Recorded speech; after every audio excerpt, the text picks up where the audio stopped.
আরে স্কিপ করো না ভিডিওটা। পাতিয়ালা প্যান্টের কাটিংটা দেখেছিলে, এবার কি সেলাইটা কিভাবে করছি সেটা দেখবে না?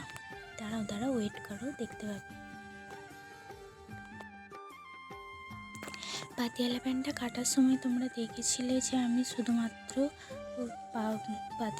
পাতিয়ালা প্যান্টের পাশের যে এক্সট্রা কাপড়টা ছিল সেই কাপড়টা নিয়ে কাটিংয়ের সময় যে অল্প কাপড়টা বেঁচেছিল তিকোনা সেই তিকোনা দুটো কাপড়ে নিয়েছি এবং তিকোনার দুটো কোণমুখ আলাদা দুটো সাইডে নিয়ে জুড়ে নিচ্ছি।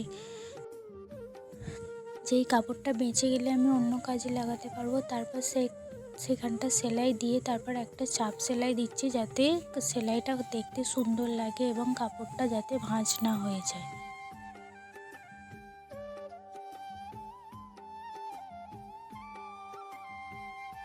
আর একটা যে কাপড় ছিল সেই কাপড়টাকেও দুটো মুখ জোর না করে দুটো আলাদা করে সেম একদম সমানভাবে জুড়ে নিচ্ছি। আমার কাছে যেহেতু দুটো কাপড় ছিল এবং কোমরের মাপ অনুযায়ী আমাকে দুটোই নিতে হয়েছিল, তাই জন্য আমাকে দুটোই সেলাই করতে হচ্ছে এবং সেম পদ্ধতিতে যেমন প্রথমে সেলাই করে নিয়েছিলাম সেইভাবে সেলাই করে নিয়ে তারপরে চাপ সেলাইটা দিয়ে দিতে হবে যাতে কাপড়ের ভাঁজটা কোনো রকম ভাঁজ না থাকে এবং কাপড়ের কোমরপটিটা দেখতেও সুন্দর লাগে।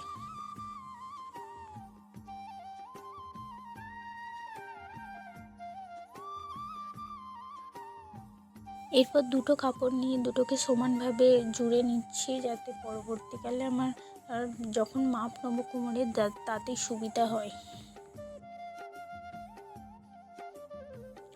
জুড়ে নেওয়ার পর সেই কাপড়ের অংশটা যাতে বেরিয়ে না থাকে এবং দেখতে খারাপ না লাগে তার জন্য পাশ দিয়ে একটা চাপ সেলাই দিয়ে নিয়েছিলাম।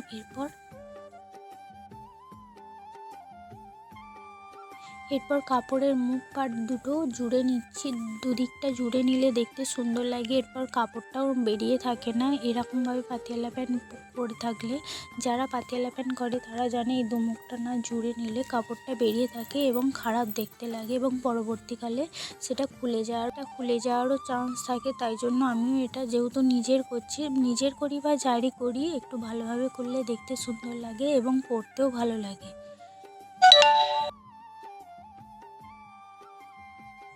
পাতিয়ালা প্যান্টের দড়ি যেখানটা লাগানো হয় সেখানটার ঘরটা এবার করে নিতে হবে, না হলে তাই জন্য আমি পাতিয়ালা প্যান্টের দড়ি লাগানোর জায়গাটা খুব সুন্দর করে নিচ্ছি। যেহেতু তোমরা ভিডিওতে দেখছো মনে হচ্ছে খুব সহজে পাতিয়ালা প্যান্টটা বা সেলাইটা হয়ে যাচ্ছে, কিন্তু যেহেতু এটা সিল্কের কাপড় ছিল তাই আমাকে খুব আস্তে এই সেলাইটা করতে হয়েছে। কিন্তু ভিডিওর মাধ্যমে আমাকে তো তাড়াতাড়ি দেখাতে হবে তাই একটু স্পিডই করেছি। কাজটা ধীরে করলেও ভিডিওতে আমাকে স্পিডেই দেখাতে হয়েছে।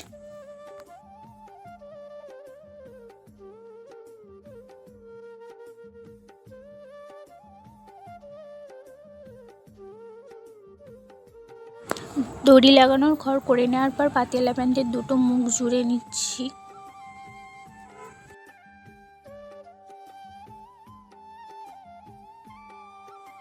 এটা জুড়ে নেওয়ার পর তোমরাই দেখতে পাচ্ছ এটা কত সুন্দর এসছে। এবার প্যান্টের যে আসল কাপড়টা মানে কোমরপটির নিচের যে অংশটা সেই অংশটা জুড়ে নিচ্ছি। অনেকেই কলি দেওয়া পাতিয়ালা প্যান্ট পরে, যেহেতু আমার জন্য করছি আর আমি এতটাও মোটা নয় যে আমাকে কলি দিতে হবে। পাতিয়ালা প্যান্টে কলি দেয় কিন্তু আমি যেহেতু এটা নিজের জন্য করছি তাই আমি কোনো রকম কলি দিইনি।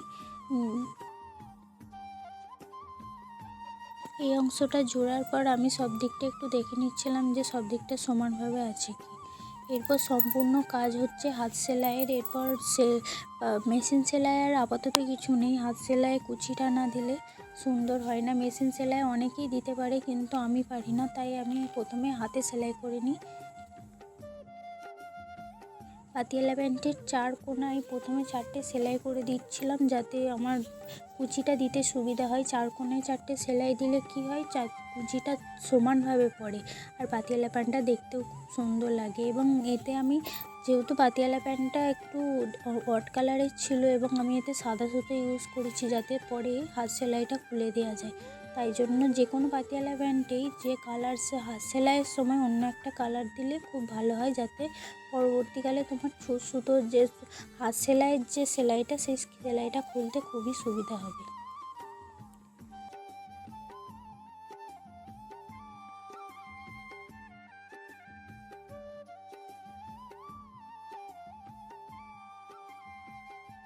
চারিদিকটা এইভাবেই সেলাই দিচ্ছিলাম। তোমরা যদি কেউ আমার ভিডিও থেকে থাকো, যেই ভিডিওতে যদি যারা সেলাই করো বা এই ধরনের পাতিয়ালা প্যান্ট তৈরি করো যদি দেখে থাকো, তোমরা আমাকে জানিও যে তোমরা কিভাবে করো। আমার তো এইভাবেই সুবিধা হয়। এরপর আমি পাতিয়ালা প্যান্টে কুচিটা দিয়ে নিচ্ছিলাম। কুচিটা হাত সেলাই দিলে সবথেকে আমার মনে হয় সবথেকে বেটার হয়, কারণ মেশিনে সবটা সমানভাবে পড়ে না। যেহেতু আমি অতটাও দক্ষ নই এই বিষয়ে, তাই আমি হাতেই ইউজ করি।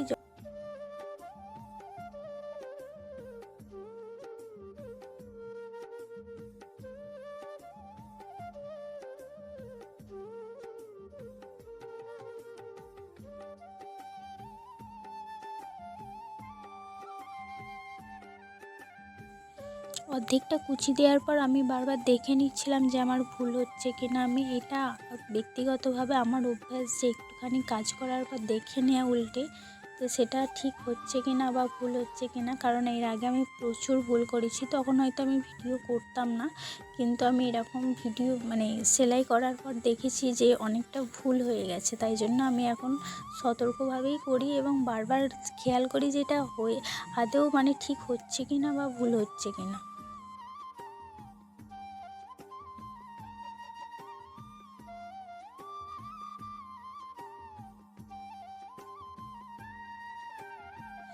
সেলাই জানি বলেই যে ভুল হবে না এমনটা নয়। এখনও আমি মাঝে মাঝে ভুল করি, অনেক কিছু বিষয়ে ভুল করি। সেলাইয়ের ক্ষেত্রেই আমার মাঝে মাঝে ভুল হয়ে যায়, এবং সেই ভুলটা যখন আমাকে ঠিক করতে হয় তার থেকে বড় কষ্টকর ব্যাপার আমার মনে হয় আর কিছু নেই।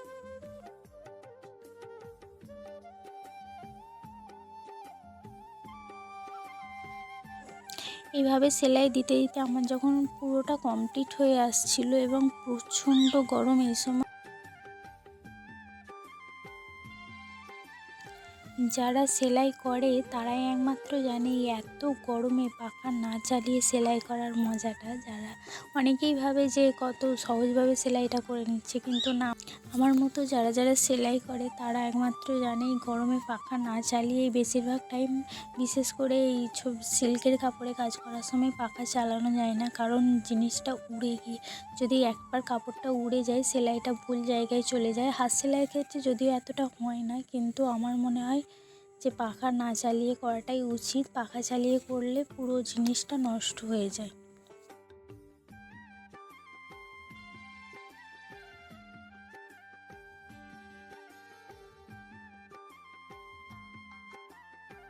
এবার তোমরা দেখছো হাত সেলাই দিয়েও জিনিসটা কত সুন্দর হয়েছে।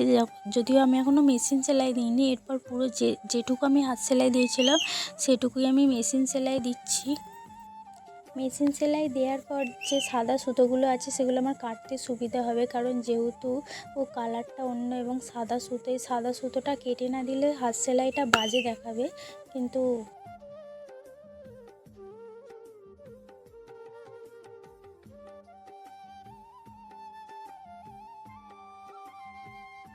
যে কোনো সেলাইয়ের ক্ষেত্রে কে কীরকম করে জানি না, বাট আমি যে কোনো সেলাইয়ের ক্ষেত্রে সেটা আমাকে কেউ করতেই দেখ বা নিজস্ব কোনো জিনিস আমি ডবল করে সেলাই দিই, যাতে পরবর্তীকালে খুলে না যায়। অনেকেই দেখেছি আমি যখন ম্যাডামের কাছে সেলাই শিখতাম, অনেকেই আসতো যে সেলাই খুলে গেছে এরকম অভিযোগ নিয়ে।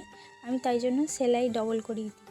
এরপর আমি পায়ের পট্টির জন্য একটা আলাদা কাপড় নিয়ে সেই কাপড়টাকে মোটা করে সেলাই দিচ্ছিলাম। সেই সেলাইটা বারবার অনেকটা মোটা করে কাপড়টা নিয়েছিলাম, যাতে পায়ের পট্টিটা দেখতে সুন্দর লাগে। প্লাস আমি এতে অন্য কিছু ইউজ করি না, আমি একটা মোটা কাপড় নিয়ে সেই কাপড়টাতেই বারবার সেলাই দিয়ে মোটা করে একটা সুন্দর শক্ত মজবুত তৈরি করেছিলাম। এবং সেটা এবং পায়ের কাপড়টা প্রথমে, এরপর পাতিয়ালা প্যান্টের যে কাপড়টা ছিল তলার কাপড়টা, সেই কাপড়টা একটু ভালো করে সেলাই করে নিচ্ছিলাম মুড়ে, যাতে তার কাপড়টা বেরিয়ে না থাকে। বেরিয়ে থাকলে খুব বাজে দেখতে লাগে। এরপর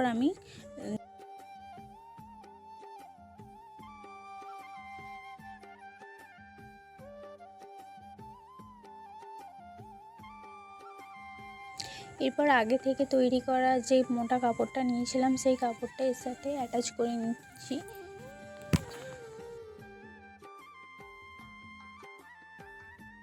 অ্যাটাচ করে নেওয়ার পর এখানে একটা চাপ সেলাই দিচ্ছি যাতে কাপড়টা উঁচু নিচু হয়ে না থাকে। চাপ সেলাইটা দেওয়ার পর আমি ভিডিওটা কন্টিনিউ করতে পারিনি, ফোনে চার্জ আউট হয়ে গেছিলো, তাই ভিডিওটা করা হয়নি। তবে পাতিয়ালা প্যান্টটা তৈরি করার পর তোমাদের কেমন লাগলো জানি।